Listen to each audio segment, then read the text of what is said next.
Hey girls, it's Diana again. I got a new book. It's called Jovita War Pants, The Story of a Mexican Freedom Fighter by Ada Salazar, art by Molly Mendoza.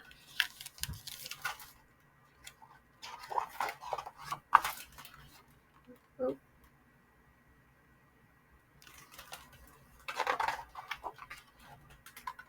Jovita dreamed of wearing pants like her brothers Ramon and Luciano.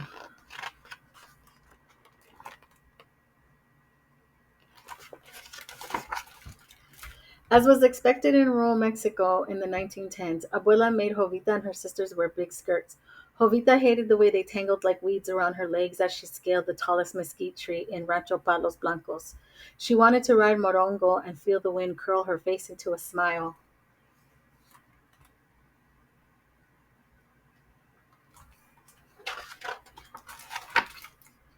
Each morning, Jovita snuck out to tend the animals on the rancho and race Ramon. When she was well out of sight, she tucked her skirts into her bloomers. With her makeshift pants, Jovita could leap and easily outrun her brother.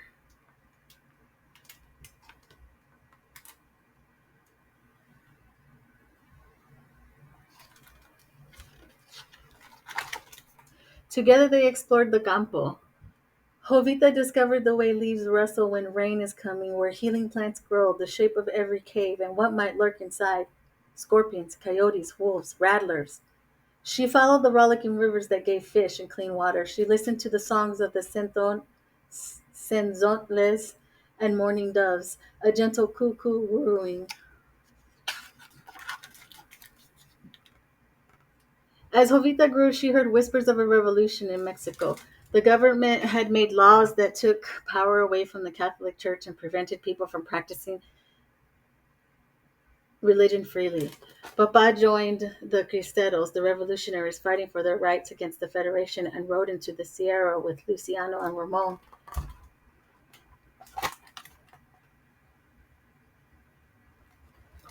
Jovita was left behind, but she dreamed of accompanying her father and brothers and riding Morongo toward freedom.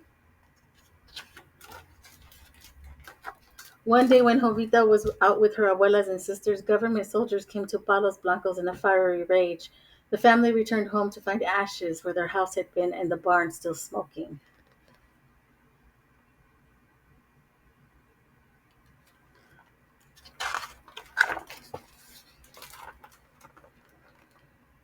Jovita rushed abuela and her sisters to the cave she knew so well. As soon as it was safe, they moved to another rancho, where Jovita formed a plan. Of course, Jovita would make a good soldier. She was wise about the countryside, could ride better than most men, and was not afraid. The next time Papa returned from the battlefield, she made her case.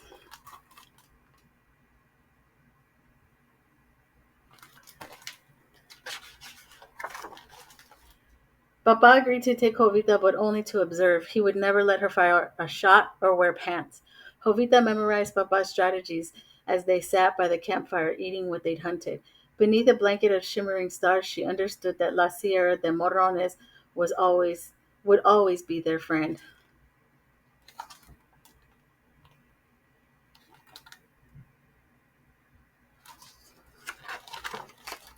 When Jovita was 15, government soldiers captured her and demanded information about Papa. No matter how they hurt her, she stayed as strong as the mountain and did not give him up. With the stealth of a fox, Jovita escaped into the moonlight, finding her way home to Abuela, guided by the silvery shadows of the Sierra she knew so well. There she is escaping.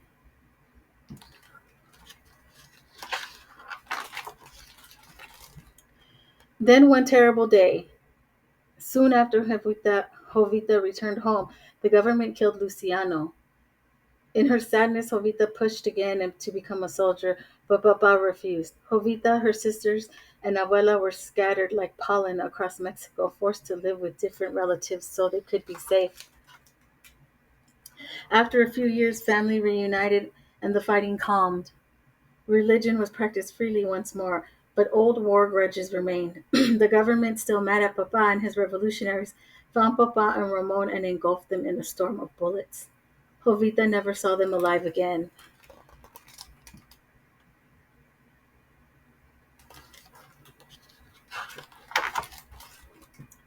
Sorrow swirled inside Jovita's heart.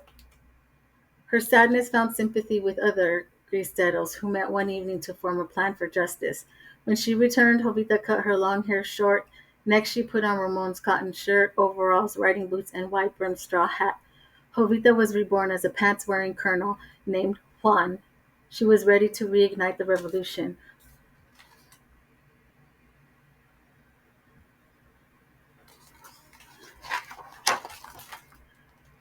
Juan rode, Juan rode into La Sierra de Morones with 80 soldiers and her dog. Her soldiers agreed if the government could kill Cristeros during a time of peace, their right to practice religion was still not safe. Juan would lead them to victory. Juan knew where to graze their horses in every green grassy field and how to find the mesas so big they shot straight up to touch the sky. She could close her eyes and name every spring that grew out of the earth and the ways the rivers and streams wrapped like necklaces along the mountains. As Juan, Jovita could finally wear pants while breathing in the clean Sierra morning air, ready to fulfill her mission of justice.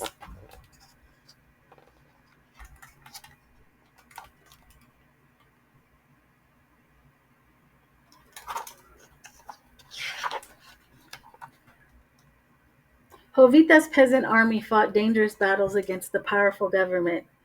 Her skills were sharp. She listened closely to her dog's warnings that the enemy was near and rode flat on her belly while shooting. Her knowledge of the streets of the land helped them win or escape each time. They fought hard for 6 years and finally the Federation offered Jovita a truce. She weighed her options and thought of her loved ones. She had won many battles, but had also seen the loss of family lives. Jovita decided to surrender peacefully to the government.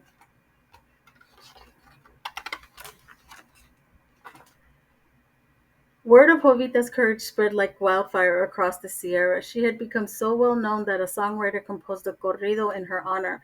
President Cardenas insisted on meeting the colonel who had given them such a hard time on the battlefield.